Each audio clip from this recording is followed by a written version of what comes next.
نحمده ونستعينه ونستغفره ونؤمن به ونتوكل عليه ونعوذ بالله من شرور أنفسنا ومن سيئات أعمالنا من يهده الله فلا مضل له ومن يضلل فلا هادي له أشهد أن لا إله إلا الله وحده لا شريك له وأشهد أن محمدا عبده ورسوله.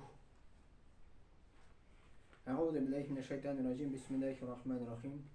يا أيها الذين آمنوا اتقوا الله حق تقاته ولا تموتن إلا وأنتم مسلمون. Ey iman keltirgan bandalar, Alloh taolo aytadi, Alloh taoladan haqiqiy qo'rquv bilan qo'rqamiz. Ular ko'ragiz faqat musulmon qalindagina, ya'ni Allohga bo'ysungan qalindagina. Ya ayyuhan nasu taqu robbakum alladhi khalaqakum min nafsin wahidah wa khalaqa minha zawjaha wa batha minkum rijalan kathiran wa nisaa wattaqullaha alladhi tasaaluna bihi wal arham innallaha kana alaykum raqiba. يا أيها الذين آمنوا اتقوا الله وقولوا قولا سديدا. بسم الله الرحمن الرحيم والصلاة والسلام على رسول الله وعلى صحبه أجمعين. Cuma vaqazımızın teması bolar dinge indevinin ahamiyeti degan. Yani Allah Teala'nın dinine indevinin ahamiyeti. Bunu indi galimler aytganlar, bu muhimlerinin en muhimi vaciblarının vacibi. Yani muhim degan so'z eng muhim narsa bu dinge indev. Onun yordamida kishining dunyosi da, dunyo ishlari ham amal qilaverishi tartibga solana, ham jamiyat tuzaladi degan. Ya'ni dinge indev sababli kishining dunyosi ratlana, jamiyat tuzaladi degan. Ham tüp negizlar, yani biz birinchi narsaga indirga tegish, tüp negiz payg'ambarlar narsaga chaqirganlar. Alloh taolani bir deb tanuga birinchi. La ilaha illalloh. Yo'q, Alloh taoladan boshqa butun tomona turgan zot. Alloh bir o'zigina. Kul huvallohu ahad, ayting Alloh bir. Ya'ni Allohga indav, Alloh taolaning birligini indav. Onun tengdosh bo'lmog'ini indav eng birinchi. Bütün peygamberler en birinchi maqsad shuni qo'yganlar. U tavhid deb ataladi, Allohga indav. Onlara nesadan tiyganlar, shirkdan tiyganlar. Shirk ul Allohga tengdoshlik qilib o'yindi. Eng zo'r gunohlar. Onlara peygamberlikni tonu. Yani birinchisi biz la ilaha illalloh aytdik, onlara Muhammad Rasululloh deb aytamiz. Muhammad Allohning elchisi deydi. Kishi Allohga ishonay ekan, Muhammad payg'ambar sallallohu ishonmay ekan, u kafir bo'lib sanaladi. Allah Teala onun bir amelini kabul etmiyor. Çünkü Allah Teala'nın so'nggi elchisini kabul etmiyor. Nidigina peygamber bulmasın, nidigina elchi bulmasın, Allah Teala onlarni Qur'onda aytadi, ular 25 peygamber zurları, boshqalari 124 ming peygamber. Muhammad payg'ambar sallallohu alayhi vasallam aytdi, dunyoga Allah Teala jiberdi de 124 ming elchi peygamber jibergan. Adamdan olib so'nggisi Muhammad sallallohu alayhi vasallam. İkim la ilahe illallah ayta, Muhammed Rasulullah ayta, o Müslüman cemiyetine, Müslümanlıkka kire. O Allah qarşında Müslüman bulup sanalır. Onları üçüncü negiz kıyamet günü şanu. Kıyamet günü şanurga indev. Biz aytamiz kıyamet günü şanabız indi. Ko'p kishilerde ko'rinmay kıyamet günü şanuva. Сол кыямат күні өлгәннән соң тирилүү. Yani әгәр дә син өлгәннән соң тирилүүгә шаналсаң икән, нигә син намаз укымыйсың алайса? Qur'on oyatlar to'lgan, namazga bos, namaz o'qi deb, masjidga kел, jumuaga kел deb, namazga bos deb, roza tut deb oyatlar ko'p. Әгәр дә кеше намаз укымый икән, димәк кыямат көнендә шаны бетми. Я шана, но дәрәҗәсе бик кичкенә шану. Ураза tutmayken şula kıyamet günü aşanı bitmiyor. Поэтому üç negiz. Biz xalqni indimiz üç negizga. Birinchi Alloh Taala bir deb tonu, ikkinchi Muhammad payg'ambar sallallohu alayhi vasallamni tonu, uchinchisi qiyomat kunga shonu. Eng zo'rlari shu. Onda Alloh Taala aytadi: "Va man ahsanu qawlan mimman da'a ila Allohi wa amila solihan وقال إنني من المسلمين. Аллаһка шакырып, яхшы гамәлләр кылучы һәм хакыйкатьтә мин мусламаннардан диючедән дә кем күркәмрәк сүзләр булыр. Фуссилат сурәсе 33-нче аят. Аллаһ Тәгалә дингә эндәүчеләрне мактый. Аның да иң күркәм сүзе юк ди. Аллаһка эндәү, аның диненә эндәү була иң күркәм сүзләр Аллаһ каршында. Кем ул эндәүчеләр, кем чакыручылар? Иң беренче пәйгамбәрләр, Аллаһның илчеләре. Илчеләр. Аннан соң килә галимнар, дини галимнар. Аннан соң килә гади кешеләр без. Монда керә хәзрәт керә инде. Монда керә мугаллим, который дәресләр бирә, дини дәрес. Монда керә без, который мәчеткә киләбез, җомга намазын укыйбыз. Ия кайтып без үзебезнең семьяны өндәргә тиеш булабыз. Без монда нәрсәне ишеттек, biz аны тапшырырга тиеш булабыз үзебезнең гаиләләребезгә. Аллаһ бар, кыямәт көне бар, әйдә әзерлән дип, әйдә намаз укы, әйдә намазга өндәү монда килеп чыга инде. Ибн Кайым дигән зур галим әйткән, Ибн Кайым элекке заманда яшәгән, 1000 елдан артык элек яшәгән бер зур галим әйткән. Кешеләрнең шаригатка булган ихтияҗлары сулыш алу ихтияжыннан чагыштырып булмаслык дәрәҗәдә көчле. Ягъни менә без сулыш алабыз. Безнең сулыш алуга ихтияҗлыгыбыз бар. Но дингә ихтияҗлыгы күбрәк ди. Чөнки сулыш алу тукталса, тән генә үләчәк. Шаригат булмаса, Аллаһның дине булмаса, җан да, йөрәк тә мәңге халак булачак. Мәңге теге дөньяга чыгып, мәңге халак булачак, мәңге утта булачак дигән сүз. Җан үлеме белән тән үлеме арасында нинди зур аермасы бар дигән. Да тән үлеп китте, мәсәлән, шуннан бетте. Җан әле теге дөнья китеп бара. Җан әле Аллаһ каршында җавап бирәсе бар. Пәйгамбәрләрнең иң әһәмиятле бурычларының берсе Аллаһ Тәгаләгә чакыру һәм җәннәт вәгъдә итү, җәһәннәм белән куркыту. Менә әйттек 3 нигез дип. Аллаһка эндәү, пәйгамбәргә эндәү саллаллаһу алейһи ва саллям һәм кыямәт көндә. Һәм тагын пәйгамбәрләр өндәделәр җәннәткә шану һәм җәһәннәмгә шану, тамуқка. Вәгъдә итү җәннәтне һәм җәһәннәм белән куркыту, тамуқ белән инде. Ул бар, бу көндә иҗмакта бар, җәннәттә бар, бу көндә тамуқта бар.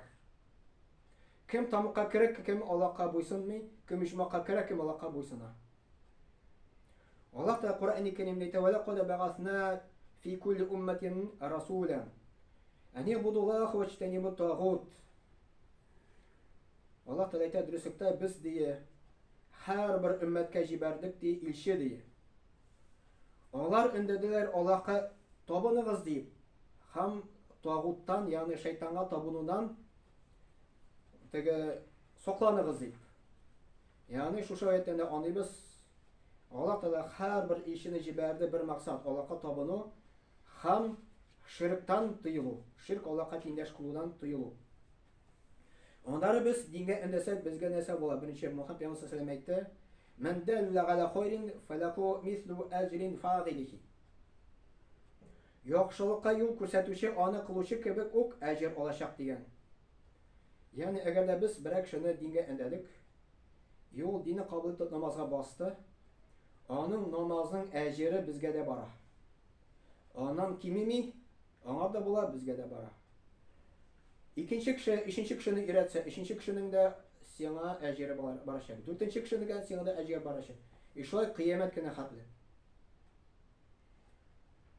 Әгәр дә без дингә өндәмәсәк, безгә нәрсә була? Аллаһ Тәгаләнең илчесе саллаллаһу алейһи ва сәллям әйткән: Аллаһ билгеләнгән шикләрне саклаучыларны һәм аларны бозучыларны кимәдә теге яки бу урынны алу өчен шыбага салучыларга тиңләп була дигән. Шул шыбага нәтиҗәсендә кешеләрнең бер өлеше өске катта, бер өлеше аскы катта була. Аскы катта булганнарга су алырга кирәк булса, аларга өске каттагылар аркылы үтәргә, андагыларны борчырга туры килгән. Бер вакыт аскы каттагылар Belki bizge istegülerini borçlamaz için kime tübüne güne tişerge kirektir, deyip eyteler. Eğer de istegüler astağılarının üzlerin gene kaldırıp, tegeler üzleri tilegen çeşleseler, barısı da halak bulaşak diyen. Eğer de kumaş olsalar diyen, üzleri de tegeleri de kutkarıp kolalar. Bu hadisin bu hareketleri. Yani bunu bu hadisini eytti Muhammed Peygamber sallallahu aleyhi ve sellem. Bizim cemiyet şuna şahan diye. Общество şuna şahan diye. Tege karabilde kibik.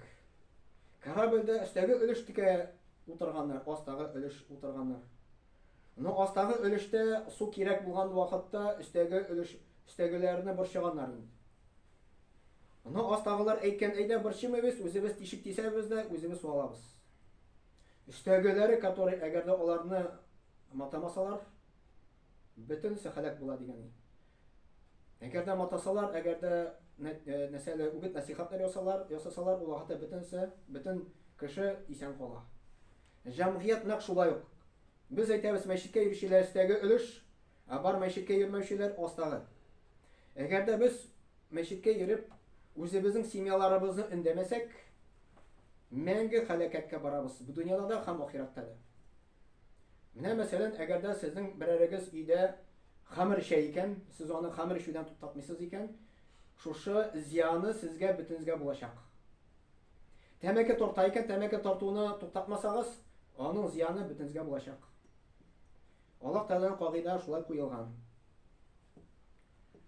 Mesela öyle ki o zamanda mesela 80'li yıllarını alsak, men isketçörem bu vakitte men kichkine edim. Ol endi tege siz onu bilersiz 80'li yıllar işçilik bir kata taralgan bulgan. Men onu endi silem özümüzün yoklары, çünkü men o yoklarda yaşadım falan da hem Tuyunbaşqa barıp yerdim. 80'li yıllarda Tuyunbaşta dep aytamiz hem boshqa bu alarda da dep aytamiz endi. Armiya azatqanda обязательно брашка куyu bulgan endi. Брашка куюма анда hem hamir kuyu bulgan hem boshqa narsa bulgan endi. Menim aba ayta qarim deytege гадәткә кергән ди. Bir kişi bir künni meclis yasay tege brashka kuyadı, ikinci kişi vakit ötkeş, yıllar ötkeş qarim di, birisi işip ölgəndi, ikincisi işip ölgəndi, üçüncüsü işip ölgəndi. Ol vakitta tutatuşu bulmagan. Bu gündə Tuyunbaşının avını alsak, meşitke 70 bilen 100 arası kişi yeri, jimgaga. İşçilik bitti, işçilikler görünmey. Ya ölü bitkenler ya na samom деле dinge kirip hamir bitken. Elhamdülillah. Bizim üstümüzde şuşunu tuttatu. Noşarlıkını tuttatu degani. Ondan ikinci hadiste in Allah tebareke ve teala avha ila melekin min melaikeh. Ani qlabi medinete keda ve keda ala ahliha. فقل يا رب إن فيكم عبدك فلانا لم يقصك طرفة عين قال اقلبها عليه وعليهم فإن وجهه لم يتعمر في ساعة قط. Şu hadis Muhammed Peygamber sallallahu aleyhi ve sellem tercüme etti. Allah Teala feriştelerinin birisine eytken ilk zamanda. Falan şehrini ham kişiler sebeple ostun üske kitir. Yani bir şehirde bir katı günahlar kılganlar indi. Allah Teala onların tili halak itirge. Bir ferişte kile de Allah'a eyte, onların arasında bir izgi kişi vardı. Nişik minen halak itemdi. Allah Teala eyte, onu da başka kişiler, bütünse halak etti. Onu da ham başka kişiler ne dedi. Niçin deyip soragaş? Çünkü noşarlıkның күбәюенә ул бер кайчан да кайгырмады ди. Да ул яхшылык эшләде, начарлык кылмады. Но начарлык күбәйде, ул аның күңеле борчылмады. Ул кешеләрне өндәмәде яхшылыкка. Шул сәбәпле бөтен шәһәрне Аллаһ Тәгалә халак итә. Менә шуның өчен безнең өстебездә biz гөнаһлы булып саналабыз, әгәр дә без монда мәчеттә ишетеп, өйгә кайтып, үзебезнең гаиләне өндәмәсәк. Bir Allah'a, kıyamet günü şanuğa, peygamberliğe şanuğa sallallahu namaz okuğa, bizim üstümüzde o cevaplılık kıyamet günü Allah karşısında cevap veririz. Kıyamet gününde 50 bin yıl turganda kıyaş astında Анда Аллаһ Тәгалә җирне икенче төрле кылачак. Халык кая бәрелергә белмәшәк. Bir көн 50,000 ел. Төн юк, йорт юк, кая яшәргә юк, су юк, эссе, кояш кыздыра, кая барырга белмисе. 50,000 ел көтәсе була. Халык түзә алмыйча, йөри, тегенне эзләп, моны эзләп, киләсине дөртәтә, нишләп миңа әйтмәдең, син үзең намаз укыдың, мине намазга өндәмәдең дип әйтер. Ул вакытта без нәрсә дип җавап бирәбез үзебезнең гаиләгә, үзебезнең балаларыбызга? Без балаларыбыз өчен кайгырабыз. Больниска эләксә, авырта башласа, йөрәгебез калтырый башлый. Вдруг үлеп китәр микән, юк микән дип уйлыйбыз. На самом деле, безнең күңелебезгә ул Аллаһ Тәгалә салды. Но кызганычка каршы без борчымыбыз ахират өчен. Синең балаң тамукка бара, намаз укымый, ураза тотмый, Аллаһны белми, сиңа барыбер. Сиңа барыбер. Аллаһ сакласын андый нәрсәдән, шуның өчен безнең өстебездә динне өйрәнеп, үзебезне дә тамуктан саклану һәм үзебезнең гаиләне дә дингә өндәү.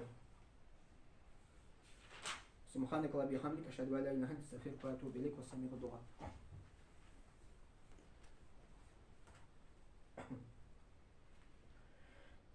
إن الله وملائكته يصلون على نبيه يا أيها الذين آمنوا صلوا عليه وسلموا تسليما اللهم صل على محمد وعلى آل محمد بعدد من صلى وصام اللهم بارك على محمد وعلى آل محمد بعدد من قعد وقام وصل وسلم عليه وعلى جميع الأنبياء والمرسلين وعلى ملائكتك المقربين وعلى آخر طاعتك أجمعين من أهل السماوات والأرضين وارحمنا واحشرنا معهم برحمتك يا أرحم الراحمين اللهم ارحم الخلفاء الراشدين أمراء المدينة الذين قضوا بالحق وكانوا يعدلون اللهم اغفر للمؤمنين والمؤمنات والمسلمين والمسلمات الأحياء منكم والأموات إنك مجيب الدعوات ورافع الدرجات منزل البركات وقاضي الحاجات برحمتك يا أرحم الراحمين اللهم انصر من نصر الدين وخذل من خذل الدين عباد الله إن الله يأمر بالعدل والإحسان وإيتاء ذي القربى وينهى عن الفحشاء والمنكر والبغي يعظكم لعلكم تذكرون واذكروا الله العلي العظيم الحي القيوم يذكركم واشكروه يزدكم واستغفروه يغفر لكم ولذكر الله تبارك وتعالى أعلى وأول وأعز وأجل وأعظم وأتم وأكبر وصلى الله على نبينا محمد وعلى آله وصحبه أجمعين وأقيم الصلاة